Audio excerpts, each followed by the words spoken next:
Hello, this is Kim Burchell from the Department of Neurological Surgery at the Oregon Health and Science University.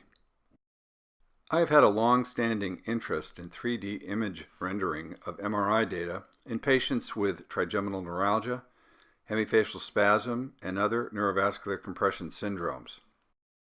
We perform 3D image processing on these patients to gain an understanding of the nature of the neurovascular compression syndrome, to help patients understand the origins of their syndrome, and to assist in planning for surgery. I have been asked many times how we've performed this image processing, and this video is an attempt to provide the details of that method. I should note here that the method described assumes that the user is running a Macintosh computer. We use Osirix MD to acquire the images and to perform preliminary image processing.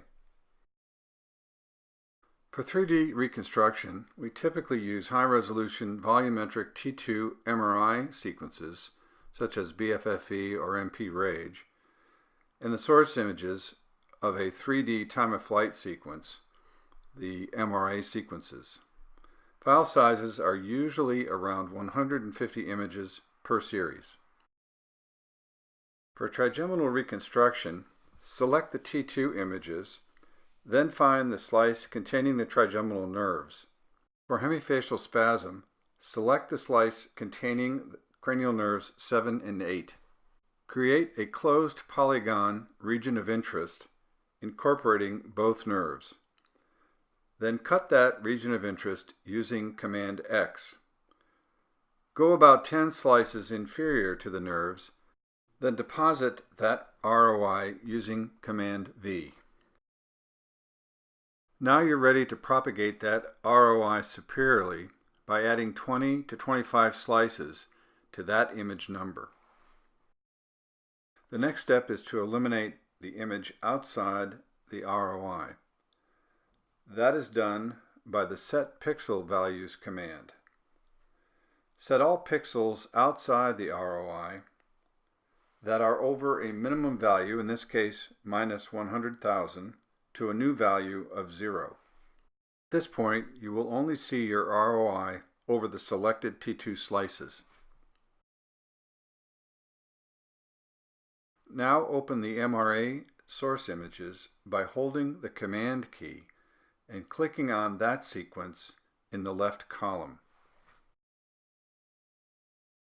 Now create an Oval ROI in this sequence, incorporating the brainstem and posterior circulation, and then propagate this ROI over the entire series.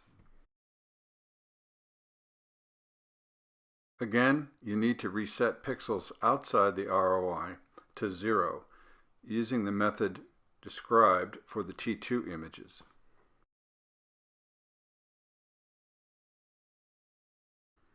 To fuse these two image sets, drag and drop the MRA gray image box onto the MRI window. Click the Image Fusion box. If the patient moved at all between the T2 and MRA sequences, you may have to reorient and fuse the images. The next step is to set the pixels on the fused image. Set the pixels in the ROI over 500 to 0. Now initiate 3D surface rendering on the fused image. Set resolution to high, decimate resolution to 0.1, smooth iterations to 100, and use a pixel value of 1 as the surface threshold.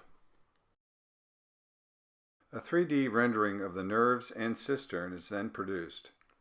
You may have to adjust the surface threshold to render the nerves in your images. Save this rendering, then repeat the same process for the MRA volume of interest. Note that the surface threshold is much higher, and you may have to adjust this number up or down to give good reconstruction of the vasculature. I currently do both reconstructions independently and save the 3D models separately.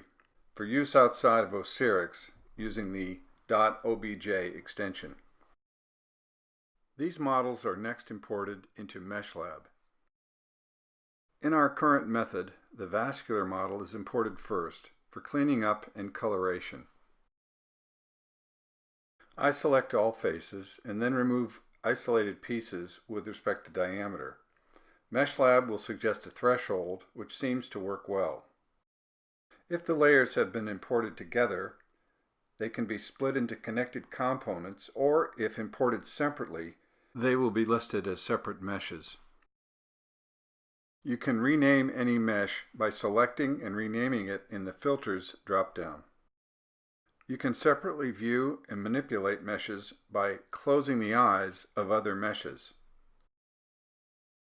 You can also color meshes by using the color function in the Filters drop-down. You should save all final meshes separately by exporting the files using the .ply extension. It takes some time to become comfortable with Osirix and Meshlab to create these images.